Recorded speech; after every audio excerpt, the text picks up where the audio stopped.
আসসালামু আলাইকুম বন্ধুরা, কেমন আছেন সবাই? আশা করি আল্লাহর রহমতে সবাই অনেক ভালো আছেন। আজকের যে উপন্যাসটি নিয়ে কথা বলবো, উপন্যাসটি রোমান্টিক এবং রোমান্সে ভরা। উপন্যাসটির নাম প্রেমঘর, পর্ব 1, লেখিকা নার্গিস সুলতানা রিপা। আজ নওশিনের বিয়ে শেষ হলো।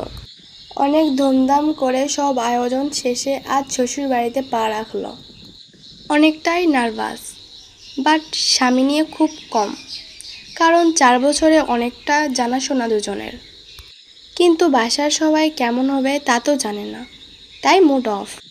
সব নিয়মকানুন মেনে সাদাতের ভাবি আর বোনরা ওকে রেখে যায় ঘরে। সাদাত নওশিনের হাজবেন্ড। ভাবি, এই যে মেয়ে, দেবরকে পাগল করে বিয়ে করেছ, আবার আজ রাতে এত পাগল করো না যেন আমাদের ভুলে যায়। নিপা, আরে ভাবি, কী যে বলো তুমি? 4 বছরে যখন সাদাতকে ভুলতে দেয়নি, তোমাদের আর দিবেও না। নিপা, সাদাতের বড় বোন। নওশিন চুপচাপ শুধু শুনেই যাচ্ছে। কী বা বলার আছে ওর? এমনি কাউকে চেনে না।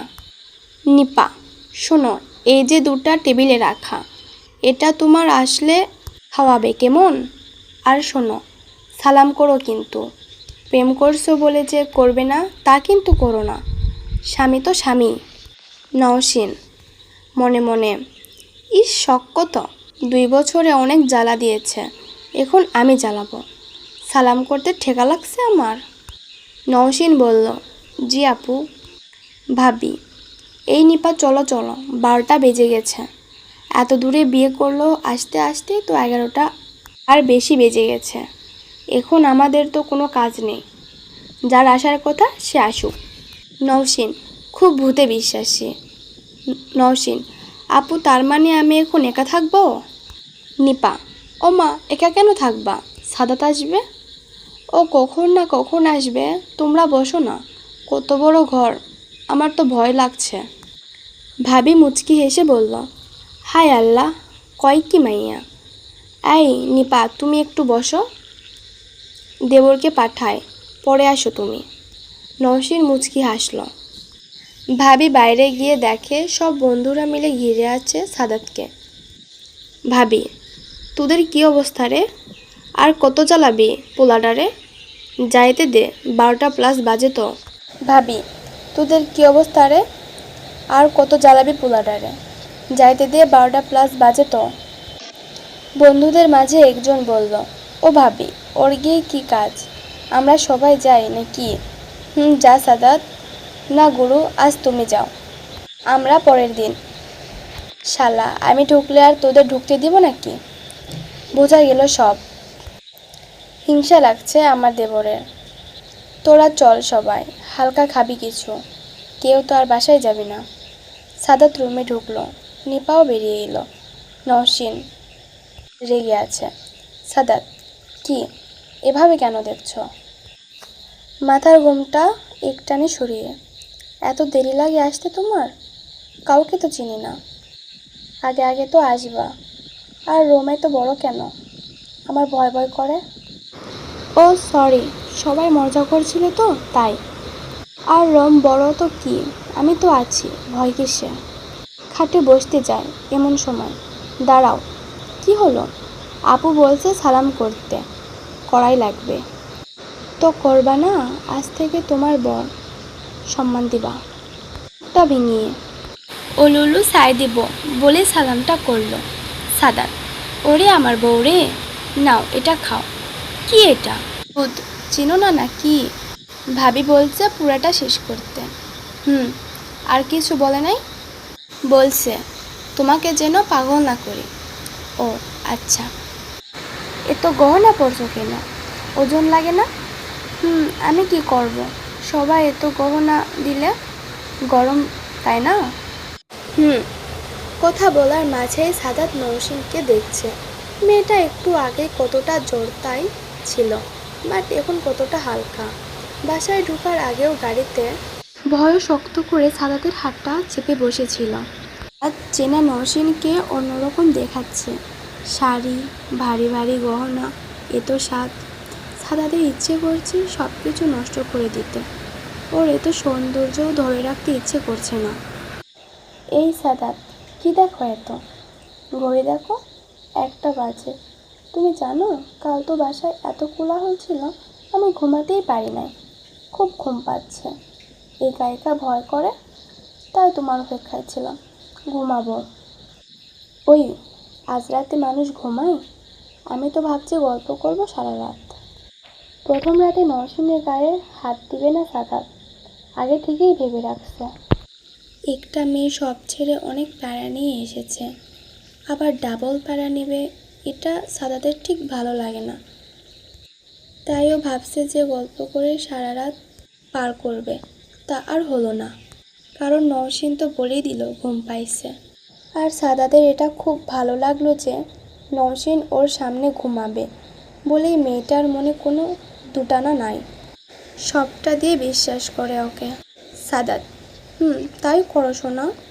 অনেক ক্লান্ত তুমি, ফ্রেশ হওনি? নরসিংহ, না তো, একা একা ওয়াশরুমে ভয় লাগে তো। তোমার বয়স কত রে? কেন, 22? জানো না? কোন ক্লাস? অনার্স শেষ করব। এত বড় একটা মেয়ে ভয় পায় নাকি? তোমার রুমটাও এত বড়, আমি তো প্রথম আসলাম। ইস, মন খারাপ করে আবার। আমি তো রুমে, এখন যাও ফ্রেশ হয়ে আসো। না না, তুমি ওয়াশরুমের পাশে দাঁড়াও। কেন? বললাম না ভয় লাগে। হায় কপাল, আমি আসছি। আর ওনার ঘুম পাইছে, বডিগার্ড বানিয়ে ঘুমাবে উনি। আর এখন ওয়াশরুমের বাইরে পাহারা দিই আর কি। ফ্রেশ হয়ে এসেই যেন সোজা খাটে শুয়ে পড়ল। লাইট অফ করবা না কিন্তু। আমার তো লাইট থাকলে ঘুম আসে না। ও, তবে এইটা অফ করে টেবিল লাইট অন রাখবা, ওইটা তো তোমার চোখে লাগে না। Okay ma'am. Good night. কি হলো এটা? প্রেমের বিয়ে নাকি বাসরে সুতাও ঠিক থাকে না, আর আমার বাসরে পাগলামি মনে মনে। নরসিংহ এমনিই ছোট মানুষই, তবে সাদাদের জন্য পাগল। সাদাদের ঘুম আসছে না, একটা ডায়েরি নিল। যেদিন থেকে নরসিংহকে ভালো লেগেছে ওর সবটা এই ডায়েরিতে আছে।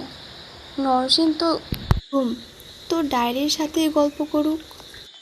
ডায়েরি খুলতে যাবে তো ঘুম ঘুম লাগতে নরসিংহ বলল, জান, আমি কিন্তু অনেক নাচানাচি করি ঘুমে, তুমি কিন্তু রাগ করবা না। নাচবা শুধু ফুটবল খেল, রাগ করলেই বা কি। কথা শেষ করায় পরে নরসিংহের দিকে ফিরলে দেখে নরসিংহ ঘুমে গেছে সে। ডায়েরিটা নিয়ে টেবিলে বসবে, একটা আওয়াজ আসলো নরসিংহের গহনার। ইস, পাগলি গহনাও খুলে নেয়, ঘুমাতে পারছে না ঠিক মতো। কোনো কিছু না ভেবে গহনা খুলতে গেল। এত কিছু রে ভাই, বলতে বলতে চুড়িগুলো খুলে। তারপর নরসিংহ ঘুম নিয়ে বলে, কানের দুল, সেটাও খোলে। আবার হারটা নরসিংহ ওর গলার উপর নিয়ে দেয়, হারগুলো খোলো। এবার সাদাদের সহ্য হচ্ছে না, এত ফর্সা গলা আর হাতটা। গলাতে হার খোলার জন্য ওর ঘাড়েও হাত দিতে হবে। কি হতো গয়নাগুলো নিজে খুললে, কিন্তু ওর কথা শুনবে কে? সে তো ঘুমরাচ্ছে। হারটা খুলতে যাবে, 2টা হার খোলা শেষ, একটা কিভাবে জানি আটকে গেছে, আর সেটা খুলবে। তার আগেই ওনার বউ অন্যদিকে ফিরে গেছে। মাথার ওড়নাটা সরালো, ঘাড়টা পুরো দেখা যাচ্ছে। 4 বছরে নরসিংহের শরীরটা এতো এইভাবে দেখেনি। বিয়ে ঠিক হয়ে গেল, কাহিনী করছে, বাট আজ তো বউ এমনভাবে পাগল হচ্ছে কেন নিজেও জানে না। 2 মিনিট বসে থেকে সব ভাবনা ভুলে হারটা খুলল। ওর সরতে মন চাইছে না, কি নিষ্পাপ লাগছে নরসিংহকে। কিছুক্ষণ পর, না, কিছু করা হবে না। তারপর নরসিংহকে ঠিক করে শুয়ে দিল, কপালে একটা চুমু এঁকে দিল। লাইটটা অফ করে টেবিল লাইট অন করলো। নরসিংহ তো ঘুমরাচ্ছে। আমার না হয় পুরনো ডায়েরির পাতাগুলোর সাথে রাতটা জাগা যাক। সাদাত, ডায়েরি পড়তে পড়তে রাত 3টা বেজে গেছে। ভালোই লাগছিল ওর, নরসিংহের সাথে কাটানো দুষ্টু মিষ্টি কথাগুলো মনে পড়ে।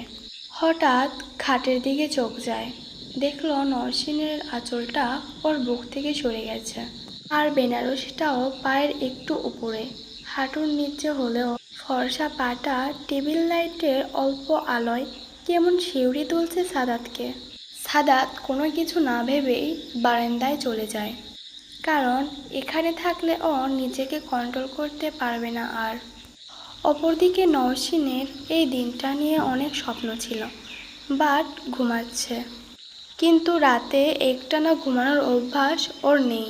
খেয়ে দিয়ে 11টায় ঘুমায়, সে আবার 1টা 2টা উঠে পড়াশোনা করে, 3টা 4টায় ঘুমায়, আবার 5টা 30টায় অ্যালার্ম দেয়, উঠে নামাজ পড়ে, কোরআন তেলাওয়াত করে, আবার ঘুমায় একদম 10টা পর্যন্ত।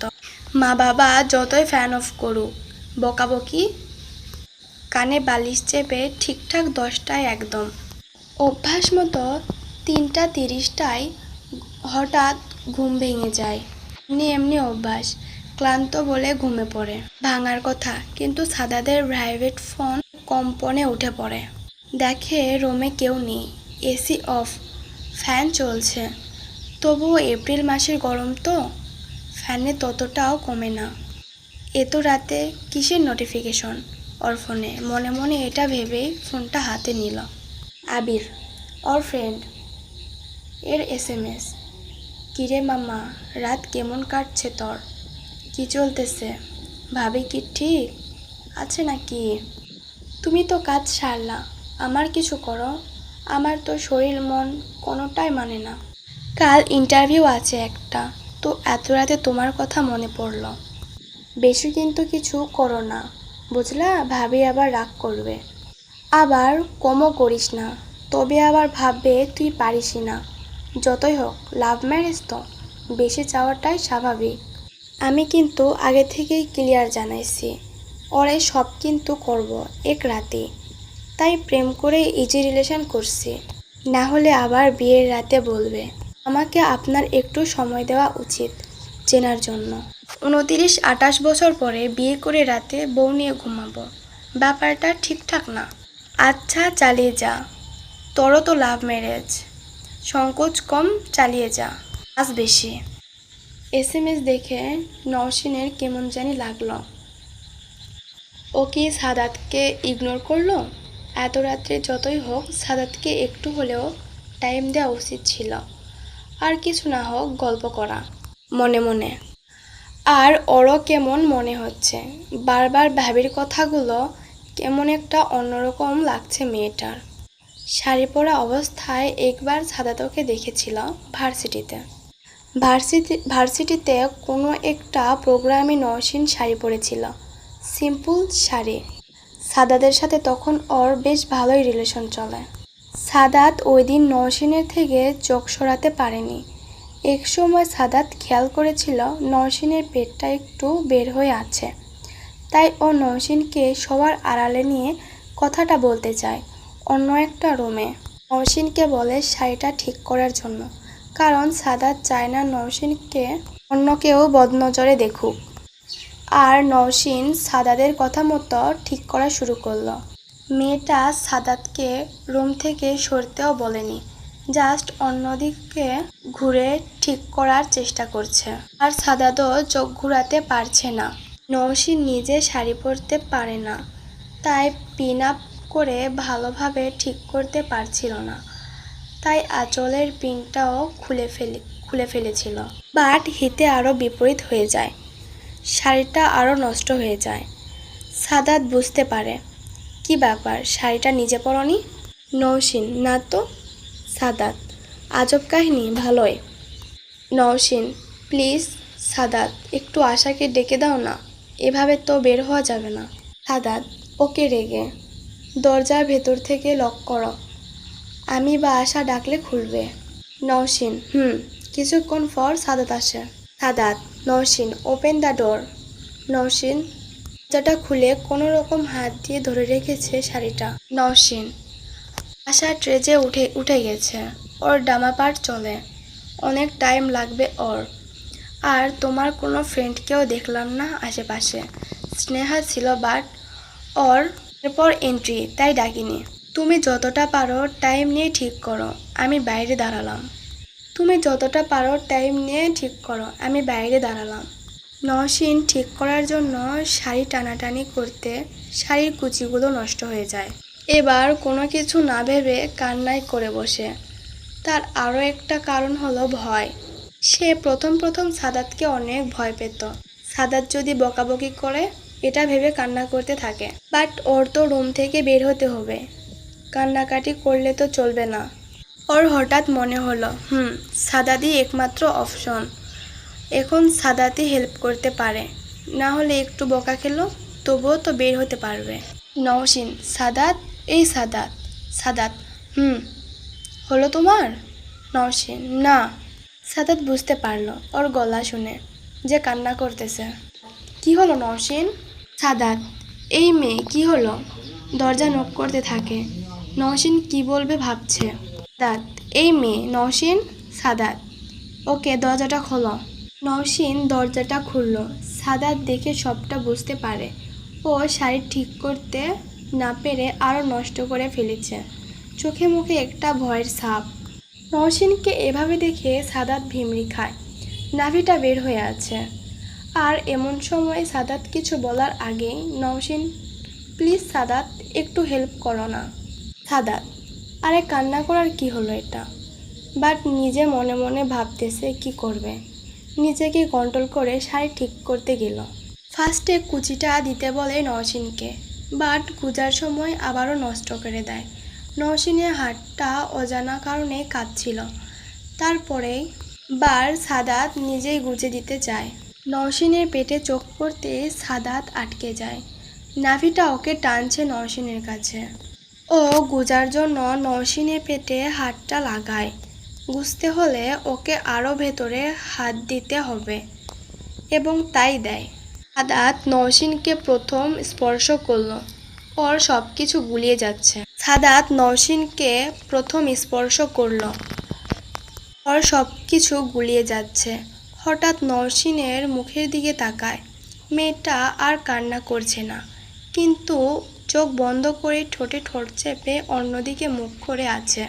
সাদাত এই লজ্জামাখা মুখে আগে কোনো মেয়েকে দেখেনি। এভাবে কোনো মেয়েটা যে এত আকর্ষণীয় ও লাগে আজ বুঝতে পারল। আঁচলটা বুকের দিকে ঠিক করে দিল। নওশীন এখন চোখ খুলছে না। নওশীনের নিঃশ্বাস ঘন হয়ে আসায় ওর গরম নিঃশ্বাস সাদাতের বুকে পড়তে থাকে। আর পিন আপ করার সময় আবারও নওশীনের বুকের গলায় নজর যায়। এবার সাদাতও কন্ট্রোল রাখতে পারছে না। নওশীন কেমন জানি শিহরণ দিচ্ছিল। সাদাত পিন আপ করতে যাবে, হঠাৎ নওশীন চোখ বন্ধ অবস্থায় পাশে থাকা ব্যাগটাকে হাত দিয়ে চেপে ধরে। নিজের ঠোঁটে নিজেই কামড়ে ধরে। সাদাত আর পারছে না। সাদাত পিন আপ করার জন্য আঁচলের যে অংশটুকু ভাঁজ করেছিল সেটা খুলে ফেলে। নওশীনের চোখটা আচমকায় খুলে যাওয়ায় দুজনের চোখ পড়ে যায় একে অপরের দিকে। নওশীন সাদাতকে এভাবে চেয়ে দেখতে পিছিয়ে যেতে যেতে একসময় দেয়ালে আটকে যায়। সাদাত এগাতে এগাতে ওর একদম কাছে চলে যায়। সাদাত কি করবে নিজেও জানে না। নওশীন আবারও চোখ বন্ধ করে নিয়েছিল। সাদাত ওর কোমরে হাত দিয়ে হাতটা আস্তে আস্তে ওর নাভির কাছে নিয়ে যায়। নওশীনের ঠোঁটগুলো কাঁপতে থাকে। সাদাত ওর ঠোঁটে নিজের ঠোঁট চেপে নেয়। নওশীন দিশাহারিয়ে সাদাতের শার্ট চেপে নেয়। সাদাত নওশীনের গলায় ঘাড়ে কিস করতে থাকে। নওশীনকে ওর কোলে তুলে নেয়। পাশে থাকা বেঞ্চে ফেলে দেয় নওশীনকে। নিজের শার্টটাও খুলে ফেলে ও। নওশীনের বুকের ভাঁজটা খুব ভালোভাবে বোঝা যাচ্ছে। সাদাত হামলে পড়ে মেয়েটার ওপর। ইচ্ছে মতো কিস করে ঠোঁটে, গলায়, ঘাড়ে, কোমরে পেঁচানো শাড়িটাও ছুঁড়ে ফেলে। নওশীন সাদাতের পিঠে খামচে দিতে থাকে। সাদাত আরও পাগল হয়ে যায়। সাদাত নওশীনের ব্লাউজটাও খুলে ফেলে। একটা যুবক কি করে এমন যুবতী মেয়েকে দেখে থাকবে, আর যাকে ও ভালোবাসে। সাদাত নওশীনের বুকের নরম অংশে হাত দেয়। এক পর্যায়ে মুখ নিয়ে যায়। নওশীনের সব শক্তি শেষ। না পারছে কিছু বলতে, না পারছে কিছু করতে। সাদাত নওশিনের বুকে হামলে পড়ে কিস করা শুরু করছে, আর তখনই নওশিন উল্টা হয়ে যায়। সাদাত আরও উত্তেজিত হয়ে পড়ে, নওশিনের পিঠে বিট দিতে থাকে। নওশিন এবার ছাড়তে চেষ্টা করছে কষ্ট করে। সাদাত, প্লিজ ছাড়ো। সাদাত মেয়েটার পিঠে কামড় দিয়ে দেয় জোরে। তখন একটা আমি আর পারছি না, আই ওয়ান্ট ইউ বলে নওশিনের ঘাড়ে কিস করে।